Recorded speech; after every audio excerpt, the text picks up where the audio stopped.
everybody. Thanks for having me, Ethereal.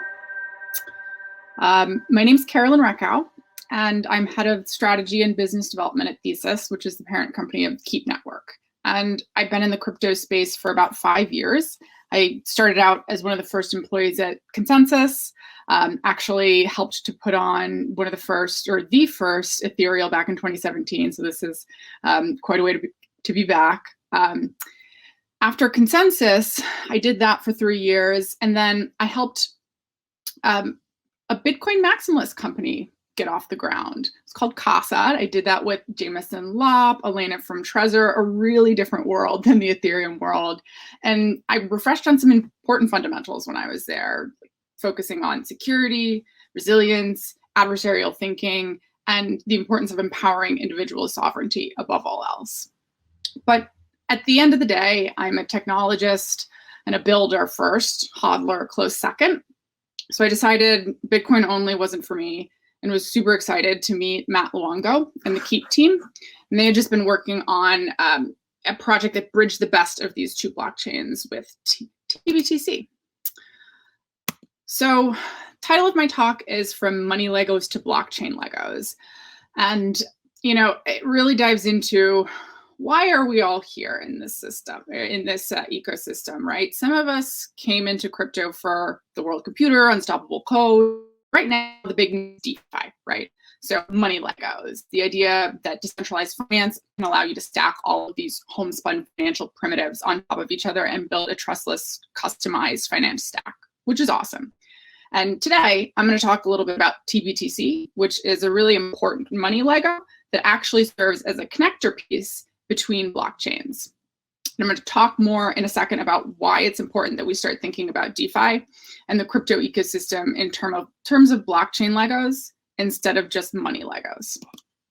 So let's talk a bit about DeFi. Today, DeFi is around an $850 million market cap, give or take. And I think we're all excited about this. But the question is, can DeFi keep growing? Is it as exciting as we think? Because when you look at the 850 million and you compare it to the 26 billion market cap for Ether, you start to realize, you know, maybe we're going to hit a ceiling soon. And also when you think about projects like Maker, projects that are limited by collateral, you know, we're all thinking it. How can we get access to more value on this chain so we can continue to do DeFi, stack those Legos, you know, help folks access the financial system? And to me, the next obvious pool of collateral is, which is just a little bit bigger than Ethereum, right? And so one way to frame this discussion is, how can we bring DeFi to Bitcoin? I think this is a little bit of a paternalistic question. If any Bitcoiners are out there watching this, they'd be like, Bitcoin doesn't need DeFi, Bitcoin is DeFi, which is true. And I think we'd say to them, like, yeah, Bitcoin's DeFi, be your own bank, digital cash, that fits. Now let's move on to the next step, like loans. What else can we do? And the second way to look at this is, how do we bring Bitcoin and Bitcoin users everywhere else? And I think that Ethereum has the opportunity to be this really great interoperability hub. We can bring the biggest and most important assets in our ecosystem on chain to work with DeFi today. So instead, the question is really, how can we make Bitcoin one of those assets? And do you guys remember sidechains? We've been talking about interoperability for a while, right? Since at least 2014 earlier, but for the most part, haven't seen much out there. We've got a bunch of layer ones that are working to bring something new to the table. But for those of you that have been around for a while, I think it would just be really satisfying for us to see a real Bitcoin to Ethereum bridge implemented today. And there's been a few attempts at doing this in the past. I'll talk about a couple. One is federations. So basic idea, think liquid or wrapped Bitcoin. You have a bunch of folks, they come together, you have to trust them, they hold your Bitcoin, and then they validate off-chain, which is great. You know, you get price exposure, important for DeFi. You have this super simple implementation. You know, I bet anybody that's listening who's played with Solidity could create something similar to WBTC just in an afternoon. Awesome, but there are always risks. So I don't know about you, but I'm here because I don't want to have to trust a third party to transact. And it's all about individual ownership, consent and sovereignty for me. And so the moment you use a federation-based peg that requires trust in centralized institutions like BitGo or the BitMEXs of the world, you've really just lost this. You've lost your censorship resistance, and you've lost any sort of trustlessness in the system. The other approach is synthetics. I'm sure you guys are familiar. You lock up a bunch of ETH, and then there's some sort of algorithm that sets a peg to the price of an external asset, which is great because they're censorship resistant.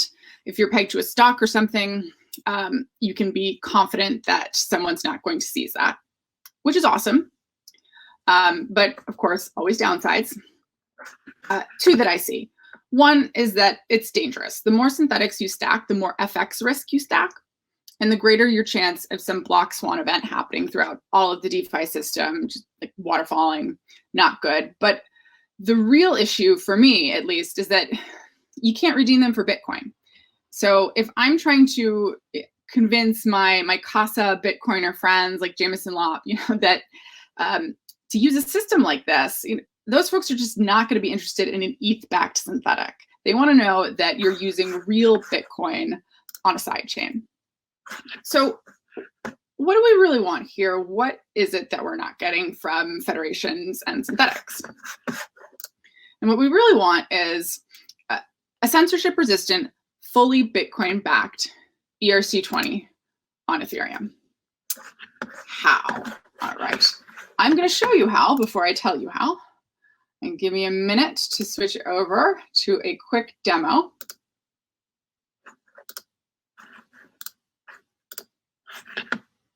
All right, there it is.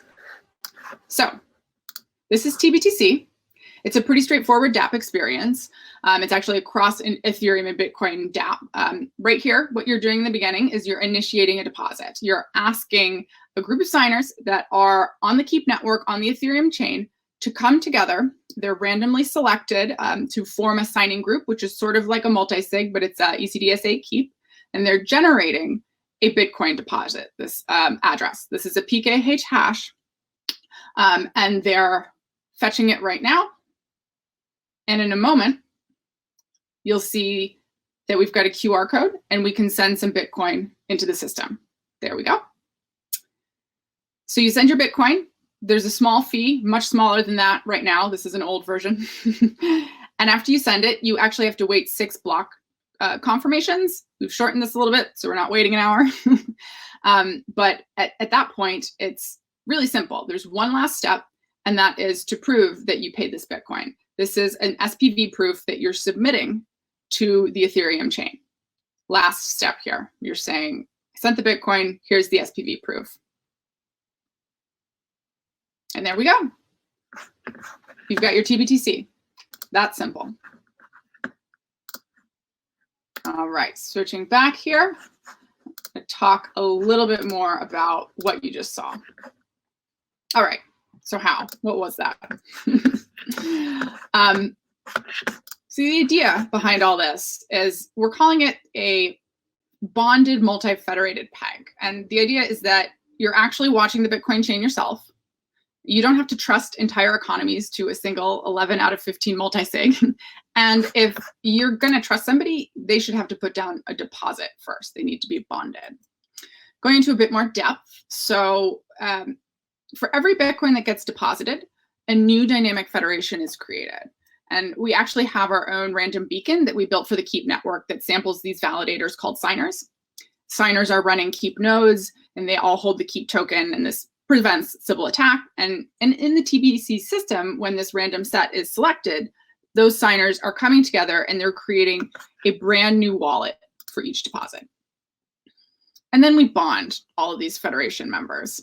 The idea here is that everybody has skin in the game before you even accept them as validators. And so in this system, the Keep token isn't enough, and we're actually bonding them heavily with ETH. It makes it a much safer system. And then we read Bitcoin history. And if you're familiar with Solidity, you know we're obviously not reading Bitcoin history directly. What I mean is that somebody off-chain is reading these SPV proofs from the Bitcoin chain to Ethereum. And then finally, if somebody misbehaves, we slash their bond. Whoops. And in tBTC, slashing isn't punitive like native consensus mechanisms, and we're actually using the slashing to make sure that the peg is held. So if somebody misbehaves, not only do we take their money, we use that money to buy back tBTC and maintain that one-to-one supply peg. So the other part you might be wondering about is the collateral in the system, right? So there's 2.5x collateral requirement naively.